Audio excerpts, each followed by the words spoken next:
शुक्रप्रदोष व्रत कथा. एका गावात 3 मित्र राहत होते. एक राजकुमार, एक ब्राह्मण कुमार आणि एक धनिक कुमार होता. राजकुमार आणि ब्राह्मण कुमार यांचा विवाह झाला होता, तर धनिक कुमारचा विवाह झालेला नव्हता.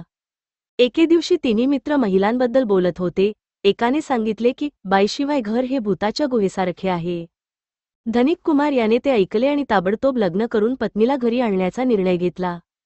त्याने आपल्या पालकांना ताबडतोब लग्न करण्याविषयी सांगितले.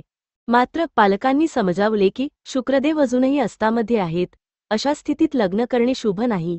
पण धनिक कुमारला ते मान्य झाले नाही आणि तो सासरच्या घरी पोहोचला. तिथेही लोकांनी त्याची समजूत काढण्याचा प्रयत्न केला, पण तो आपल्या म्हणण्यावर ठाम राहिला. हे पाहून मुलीच्या पालकांनी त्यांचा विवाह करून जावयासोबत मुलीला निरोप दिला. बैलगाडीतून शहराबाहेर येताच बैलगाडीचे एक चाक तुटले आणि बैलांचा एक पायही तुटला. धनिक कुमार आणि त्यांच्या पत्नीलाही दुखापत झाली, पण ते चालतच राहिले.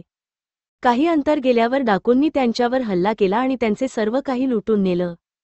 दोघेही घरी पोहोचताच तोपर्यंत धनिक कुमारला तेथे साप चावला. वैद्य यांनी त्यांची अवस्था पाहून 3 दिवसात मृत्यू होणार असल्याचे सांगितले. ब्राह्मण कुमारला याची माहिती मिळाली. मग तो आपल्या मित्राकडे पोहोचला आणि त्याच्या आई वडिलांना शुक्रप्रदोष व्रत ठेवण्यास सांगितले आणि धनिक पुत्राला पत्नीसह त्याच्या सासरच्या घरी पाठवण्याची सूचना केली. धनिक कुमारने सूचना मान्य करून त्यानुसार सासरच्या घरी पोहोचले. शुक्रप्रदोष व्रत पद्धतशीरपणे केले गेले. शिवाच्या कृपेने त्याची प्रकृती चांगली होऊ लागली आणि सर्व त्रासही दूर झाला. त्यांच्या जीवनात सुख समृद्धी आली. अशा प्रकारे जो शुक्रप्रदोष व्रत करून कथापाठ करतो त्याचे दुःख दूर होतात, जीवन आनंदी होते, सुख आणि सौभाग्य वाढते.